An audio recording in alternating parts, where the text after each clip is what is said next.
இன்றைய பாசுரம் ஒருத்தி மகனாய் பிறந்து ஓரிரவில் ஒருத்தி மகனாய் ஒளித்து வளர ஒருத்தி மகனாய் பிறந்து ஓரிரவில் ஒருத்தி மகனாய் ஒளித்து வளர தரிக்கிலானாகி தான் தீங்கு நினைந்த தரிக்கிலானாகி தான் தீங்கு நினைந்த கருத்தை பிழைப்பித்து கஞ்சன் வயிற்றில் நெருப்பென நின்ற நெடுமாலே நெருப்பென நின்ற நெடுமாலே நெருப்பென நின்ற நெடுமாலே நெருப்பென நின்ற நெடுமாலே உன்னை அறுத்தித்து வந்தோம் பறை தருதியாகில் திருத்தக்க செல்வமும் சீவகமும் யாம் பாடி திருத்தக்க செல்வமும் சீவகமும் யாம் பாடி வருத்தமும் தீர்ந்து மகிழ்ந்தேலோரும் பாவாய் வருத்தமும் தீர்ந்து மகிழ்ந்தேலோரும் பாவாய் ஒருத்தி மகனாய் பிறந்து கண்ணா ஒருத்தி மகனாய் பிறந்து ஓரிரவில் ஒருத்தி மகனாய் ஒளிந்து வளர ஒருத்தி மகனாய் பிறந்து. மிகவும் ஒரு ஆச்சரியமான ஒரு பாசுரம் இது. ஒருத்தி மகனாய் பிறந்து என் அன்னைக்கு ரொம்ப பிடிச்ச ஒரு பாசுரம்.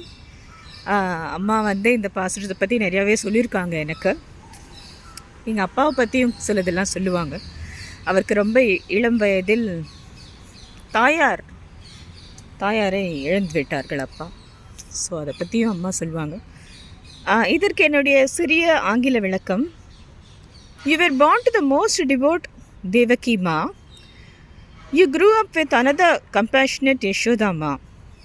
Without any principles, finally leading to own deluge, making his notions futile.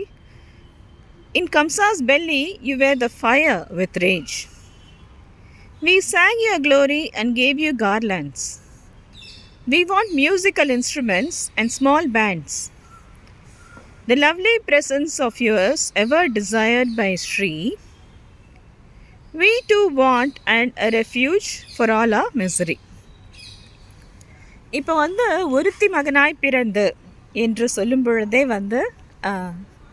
இந்த உலகத்தில் ஈடு இணையற்ற புண்ணியம் செய்தவள், பக்தி உள்ளவள், அவளை விட ஒரு சிறந்த ஒரு பக்த சிரோன்மணி இல்லை என்று சொல்லும் அளவு கண்ணன் எம்பெருமான் யார் திருவயிற்றில் பிறந்தான்? தேவகி சுத்தம் கோவிந்தம் வாசுதேவ ஜெகத்பதே தேஹிமே தனேம் கிருஷ்ணா துவாமஹம் சரணம் கதா தேவதேவ ஜெகநாதா கோத்திரவிருதி கரப்பிரபோ தேஹிமே தனேம் சீக்கிரம் ஆயுஷ்மத்தம் யசஸ்ரேனாம் என்பது போல தேவகியின் மைந்தனே என்று சொல்லும் அந்த தேவகியின் குழந்தையாகிய கண்ணனை, தேவகியின் 8வது மகனான கண்ணனை என்று சொல்வது தான் அவருக்கு ரொம்ப பிடிக்கும். அங்கே பிறந்துட்டு அம்மா அப்பாவோட கொஞ்ச நேரமாவது இருந்தாரா? இல்லையே. உடனே முன்னாடி பிளான் எல்லாம் சொல்லி இன்னொருத்தி என்று சொல்லாமல் அவளைப் போலவே புண்ணியம் செய்த யார்? ஒருத்தி, யசோதை. 2 பேரும் ஈக்குவல் தராசு பக்தியில். ஒருத்தர் திருவயிற்றில் பிறந்தான், அவளுக்கு வயிற்றில் இருக்கும்போதே எல்லா நல்ல அனுபவத்தையும் தான் யார் என்பதையும் காட்டி பிற்காலத்திலும் ருக்மிணி பிராட்டியும் கேட்டுக்கொண்டதற்கு பேரில் அவருக்கும் சரி தேவகி அம்மாவுக்கும் சரி தன் சிறிய வயது சேத்திரங்களை காட்டியவர் என்று சொல்கிறார்கள். இப்பொழுது யசோதா அம்மா எப்படி அத்தனை விளையாட்டையும் நேர பார்க்க கொடுத்து வச்சவங்க. ஒருத்தருக்கு திருவயத்தில் உந்தியில் இருந்த பொழுதே உலகத்தை காட்டியவன், இன்னொருத்தருக்கு தம் வாயில் அண்டங்களை காட்டி அதில் யசோதையையும் பார்க்கிறாள் அவள். ஒரு second he showed everything. So அதையும் பார்க்கிறாள். அப்பேற்பட்ட யசோதாமா. ஸோ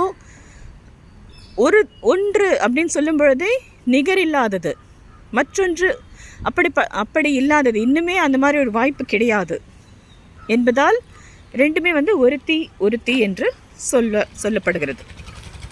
ஒருத்தி மகனாய் பிறந்து ஓரிரவில் ஒருத்தி மகனாய் ஒளித்து வளர. ஸோ யூஸ்வலாக வந்து ஒரு இடத்துல பிறக்கிறோம், இன்னொரு இடத்துல வளரும் பொழுது அந்த தாய் நமக்கு காட்டும் அன்பை இன்னொருத்தர் கொடுப்பார் என்றார். அப்படி கிடையாது. அது சித்தியோ பெரியம்மாவோ எப்படியோ எந்த உறவுகள் யார் எப்படினாலும் தாய் அளவு அப்படின்னா அது இருக்காது. இல்லை வேறு யாராவது வளர்க்குறாங்க, கார்டியன் அம்மா வளர்க்குறாங்க, வார்டன் வளர்க்குறாங்க, ஈவன் ஆர்ஃபனேஜஸில் வளர்ப்பாங்க. எதுனாலும் இந்த காரு வந்து ஸ்லோவாக வந்ததில்ல, அது மாதிரி அதுக்கும் ஒரு வழி இருக்கும்.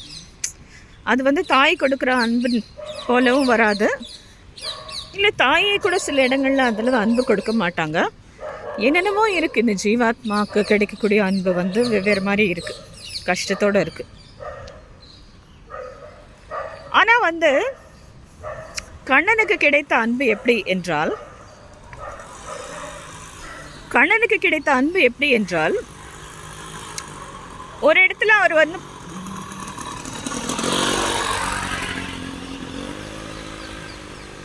ஒருத்தி மகனா பிறந்து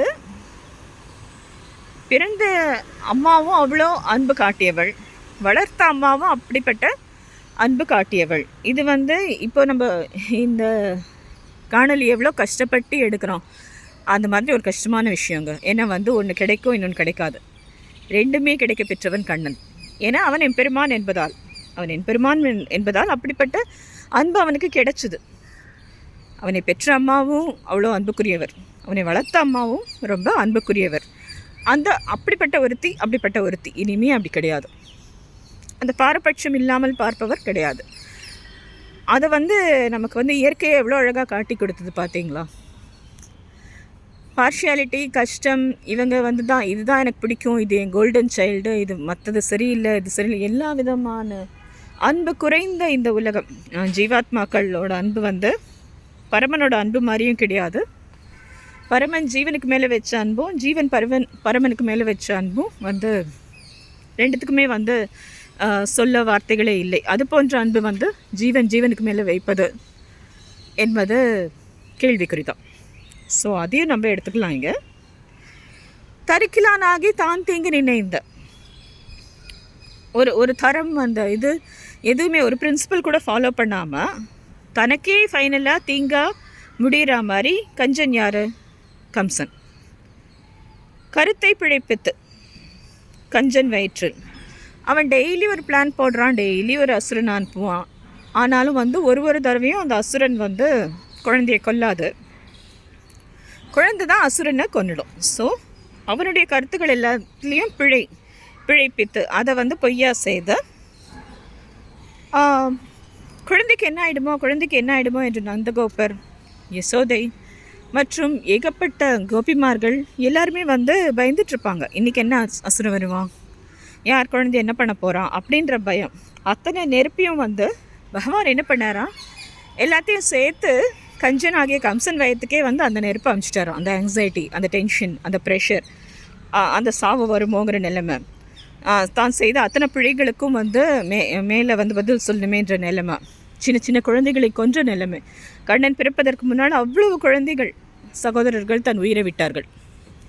அதுக்கப்புறமா யோகமாயா பிறந்தாங்க.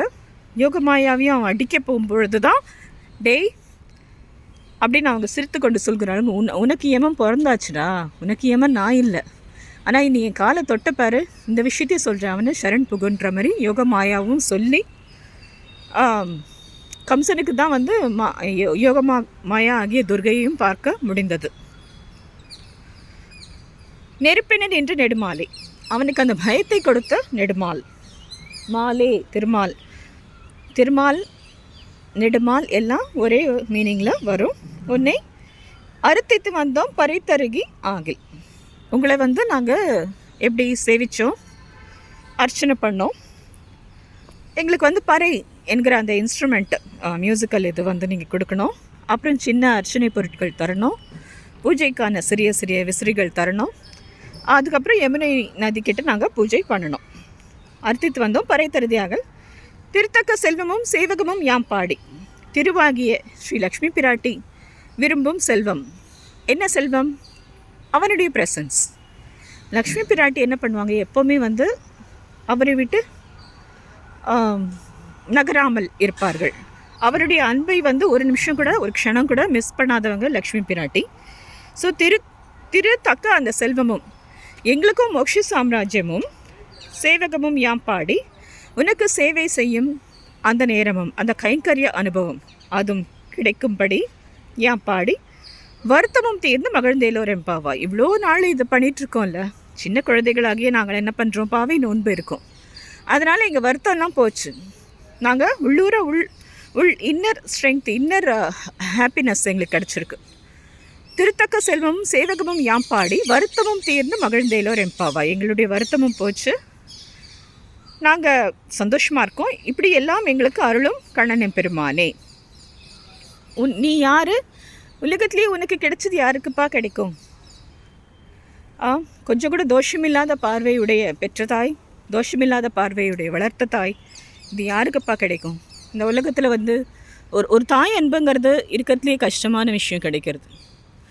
அந்த ஜீவனுக்கு வந்து எல்லாத்தையும் தாண்டி தாய் அன்பு எப்போவுமே கிடைக்கிறது என்பது வந்து அது கொடுத்து வச்ச ஜீவனாக தான் இருக்க முடியும். பாரபட்சம் இல்லாத அன்பு, குற்றம் சொல்லாத ஒரு அன்பு, ஜீவனுக்கும் அப்படி ஒரு அன்பு கிடைப்பது என்றால் ஒரு பெற்ற தாய்க்கு எவ்வளோ குழந்தைகள் இருக்கலாம். சில சமயம் அந்த குழந்தை வந்து ஏதாவது ஒன்று பிடிக்கலாம், ஒன்று பிடிக்காமல் போகலாம், எப்படி வேணால் இருக்குது. இல்லை வளர்த்த தாய் இருக்கலாம், இல்லை மற்ற ரிலேஷன்ஸ் இருக்கலாம். ஆனால் நிகரில்லாத ஒருத்திக்கு பிறந்தவனும் நிகரில்லாத ஒருத்தியால் வளர்க்கப்பட்டவனும் ஆகிய கண்ணனே. இந்த குழந்தைக்கும் சாதாரண சேலஞ்ச் இல்லை. நம்ம என்ன சாதாரண ஜீவாத்மாவுக்கு வந்து ஏதாவது சேலஞ்ச் இருக்குமா? அது பாட்டு சாப்பிடும், தூங்கும், திரும்ப எழுந்துக்கும், ஃபேனை பார்த்து சிரிக்கும், இல்லை யாராவது டேபிளை பார்த்து சிரிக்கும், திரும்ப அழும், திரும்ப சாப்பிடும், தூங்கும். இதுதான் பண்ணும். எனக்கு தெரிஞ்சு 1.5 வருஷம் 1 வருஷம். ஆனால் இவன் அதையா பண்ணான்? பிறந்த அடுத்த செகண்டிலேருந்து வந்து அவனுக்கு வந்து கெடு, பிரச்சனை, ஸ்ட்ராட்டஜி, வார், எம்பெருமான் என்ற ரக்ஷ பரிபாலனம், கோபியர்களாகிய பக்திக்கு ஆன்சர் பண்ணணும், எவ்வளோ விஷயங்கள். ஸோ அவனும் சாதாரண குழந்தை இல்லை. ஏன் அப்படிப்பட்ட ராமனுக்குமே கூட பிரச்சனை யாரால் வந்தது? மாற்றான் தாய், இன்னொரு தாயாலேயும் வந்தது, அவளுடைய சர்வெண்ட் மேடான கூனியால் வந்தது. ஸோ சம்டைம்ஸ் வந்து பகவானே இந்த அளவுக்கு அவஸ்தைப்பட்டிருக்கான் அப்படின்னு தெரிகிறப்போ இந்த பாரபட்சம், இந்த அன்பு வந்து பல விதத்தில் கிடைக்காத பொழுது வாழ்க்கையில் எந்த அளவு ஒரு வேதனை என்று நம்ம பல பேருக்கு புரியும். அதற்கு வந்து என்ன வருத்தமும் தீர்ந்து, அந்த வருத்தம் எப்போ தீரும்? அந்த வருத்தம் எப்போ தீரும்னா அவனுடைய நாமம் சொல்வதால் மட்டுமே, அவன் கருணை இருந்தால் மட்டுமே. இது போன்று இந்த ஒருத்தி மகனாய் பிறந்து ஓரிரவில் ஒருத்தி மகனாய் ஒழித்து வளர என்று இப்படிப்பட்ட பாசுரங்கள் சொல்வதால் இந்த காருண்யம், அந்த காருண்யம் அப்படிப்பட்ட ஜீவாத்மாக்களின் அன்பு, பரமனின் அன்பு நமக்கும் கிடைக்க கடவணும் என்று சொல்லி தனுர் மாதம் 25ஆம் நாள் வாழ்த்துக்கள். நன்றி, வணக்கம்.